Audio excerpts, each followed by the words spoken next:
Today I'm along the Singapore River together with my sketching class, and we are sketching this area.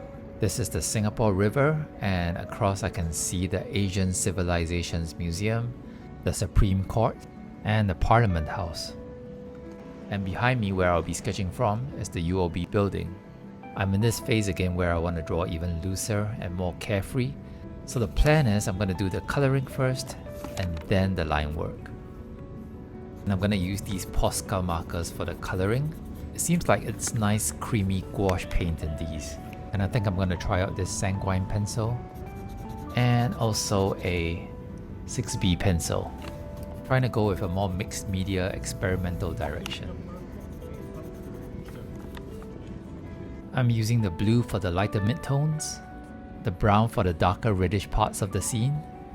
I'm just blocking in the shades, but I'm careful to put them in their respective positions in the scene. To do this, I have to keep my eyes on the scene most of the time as I draw this.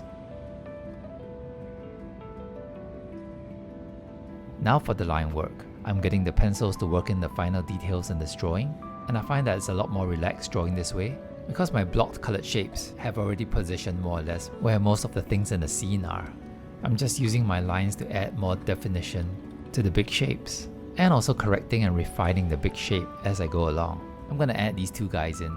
Adding people makes a scene come more alive. And this is actually a bronze statue by an Italian sculptor. My darkest Posca marker is the brown, which isn't very dark. So I'm using the 6B pencil to handle the darkest parts in my drawings.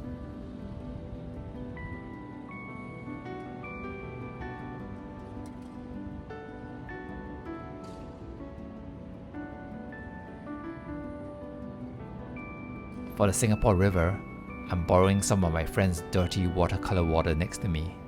The sky needs to be softer, so I'm mixing my marker paint with water, just improvising.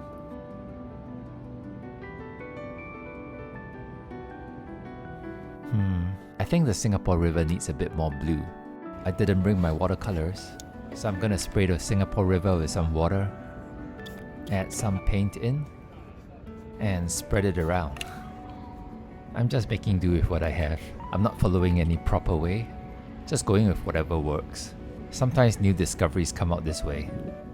So this is what I did today, kind of like a picture book, mixed media style. For me, I like how the lines give me this rough, crunchy texture, and it seems to pair well with the creaminess of the Posca marker paints. Sometimes I think of it like food. I am feeling a bit hungry. I also like how the smudging adds a different kind of texture to the picture. And this is another sketch I did recently. Using the same process, I did the coloring first and then the line work. And it has that crunchy, creamy combination. And here's another one.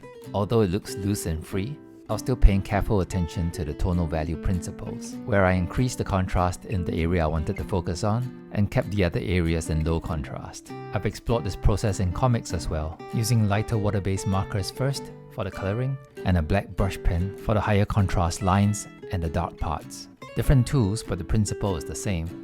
So I'd say it's most important to understand the tonal values principles first, and then try out different art tools and mediums to explore the different textures they give you.